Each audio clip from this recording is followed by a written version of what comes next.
అంటే బత్తాయిలు ఎంత ఎంత కావాలి నీకు? ఈ మాడిపోయినది ఎంత, ఇవి పచ్చిగా ఉన్నది ఎంత?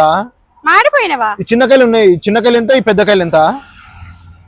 చిన్నకాయలు పెద్ద కాయలు అని కూడా ఉంటుందా? అంటే బుల్లికాయలు ఉన్నాయి కదా, ఇవి కొంచెం పెద్ద సైజు ఉన్నాయి, చిన్న సైజు ఉన్నాయి. చిన్న సైజు ఎంత, పెద్ద సైజు ఎంత అని. బుల్లికాయ ఏంటండి?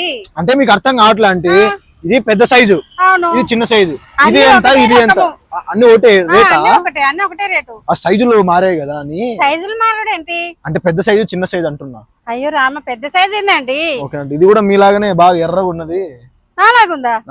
అంటే మీరు కూడా చూడ్డానికి ఎర్రగా ఉన్నారు కదా అందుకు. అయ్యో బాబాయ్. ఎంత అంటే ఇప్పుడు ఎంతకి ఇస్తారు? ఎంత కేజీ ఎంత? కేజీ 50 రూపాయలు. కేజీ 50 రూపాయలా? 40 రూపాయలు చేసుకొని ఇవ్వండి. కొంచెం బాగా మాగింది ఇవ్వండి, పచ్చి వద్దు నాకు, లేతకాయలు వద్దు, కొంచెం ఏంటండి అంటే పచ్చికాయలు. అంటే ఇవి కాలేజ్ అమ్మాయిలు అన్నమాట, ఇవి ఆంటీ అన్నమాట. అంటే ఉంటాయి కదా తేడా. అంటే అంటే మీరు తప్పుగా అనుకోకండి, నేను ఇలా కాలేజ్ అమ్మాయి ఎలా ఉంటది అంటే కాలేజ్ అమ్మాయిలు అంటే పచ్చిగా ఉంటారు, ఆంటీలు అంటే కొంచెం లేదుగా ఉంటారు కదా. ఆంటీ లేదు. సారీ అండి.